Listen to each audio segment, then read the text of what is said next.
নমস্কার বন্ধুরা, আমার নাম শুভশ্রী আর আপনাদের সকলকে আমার চ্যানেলে খুব স্বাগত জানাই।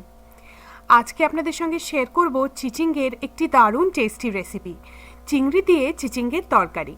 যারা চিচিঙ্গে পছন্দ করেন না তারাও এভাবে একবার বাড়িতে বানিয়ে দেখবেন বাচ্চারাও দারুণ এনজয় করে খায়। আমার চ্যানেল যদি ভালো লাগে সাবস্ক্রাইব, শেয়ার আর লাইক করতে কিন্তু ভুলবেন না। তো চলুন দেখে নিই কেমন করে বানাচ্ছি চিংড়ি দিয়ে চিচিঙ্গের তরকারি।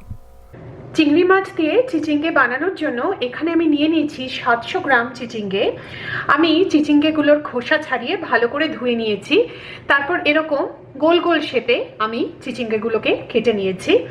আর এখানে আমি নিয়েছি 400 গ্রাম চিংড়ি মাছ, যেগুলোকেও আমি পরিষ্কার করে ধুয়ে নিয়েছি।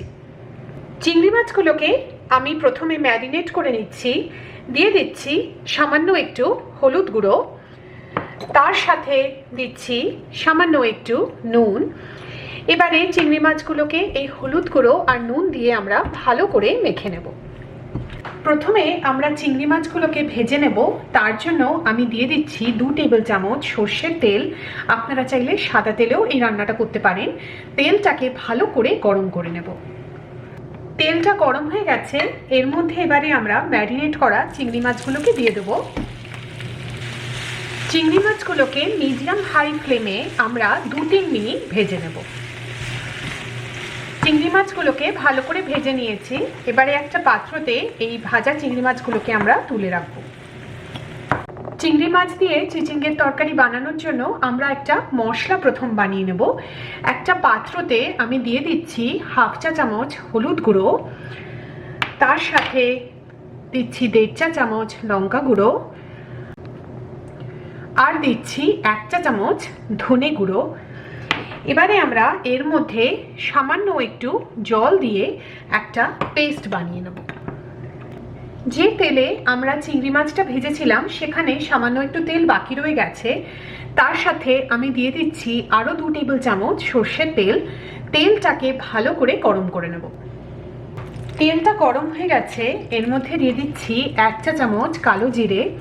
এই ফোড়নটাকে আমরা 20-30 সেকেন্ড একটু ভেজে নেব। এর মধ্যে এবারে দিচ্ছি 4-5 কোয়া রসুন, আমি একদম ছোট কুচো করে কেটে নিয়েছি। রসুনটাকে দিয়ে দিলাম। এবারে রসুনটাকে আমরা 1 মিনিট মতো একটু লালচে করে ভেজে নেব। খেয়াল রাখবেন রসুনটা যাতে পুড়ে না যায়। এবারে দিয়ে দিচ্ছি একটা মাঝারি সাইজের পেঁয়াজ, এটা প্রায় 150 গ্রাম আমি লম্বা লম্বা করে কেটে নিয়েছি। পেঁয়াজটাকে দিয়ে দিলাম। এবারে পেঁয়াজটাকে আমরা লালচে করে ভেজে নেব। পেঁয়াজটাকে লালচে করে ভেজে নিয়েছি। এর মধ্যে এবারে দিয়ে দিচ্ছি 1 ইঞ্চ আদা, আমি ছোট কুচি করে কেটে নিয়েছি। আদাটাকে এবারে আমরা 1-2 মিনিট আরও ভেজে নেব। এর মধ্যে এবারে দিয়ে দিচ্ছি মশলার পেস্ট, যেটা আমরা আগে বানিয়ে নিয়েছিলাম। মশলার পেস্টটাকে পুরো দিয়ে দিচ্ছি। এবারে মিডিয়াম লো আছে আমরা এই মশলাটাকে ভালো করে কষিয়ে নেব প্রায় 4-5 মিনিট ধরে, যতক্ষণ না এই মশলার থেকে তেল ছাড়ছে। মশলাটা ভালো করে কষানো হয়ে গেছে। এর মধ্যে এবারে আমরা চিচিঙ্গেগুলোকে দিয়ে দেবো। সবটা চিচিঙ্গে দিয়ে দিন। চিচিঙ্গেগুলোকে এবারে মশলার সাথে আমরা 2-3 মিনিট ভালো করে একটু কষিয়ে নেব।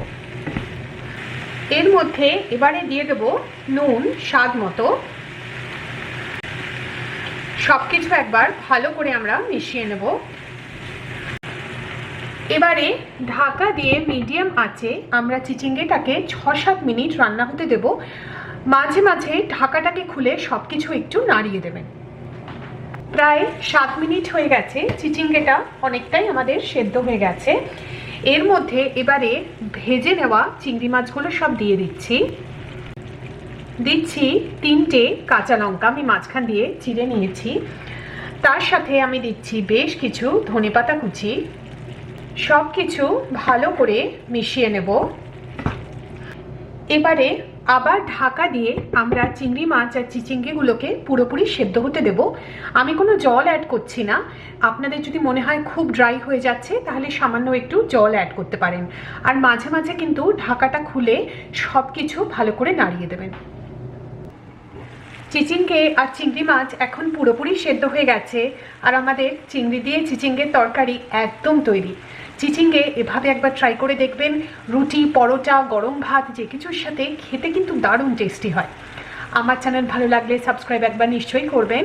আমার চ্যানেল দেখার জন্য আপনাদের অনেক অনেক ধন্যবাদ।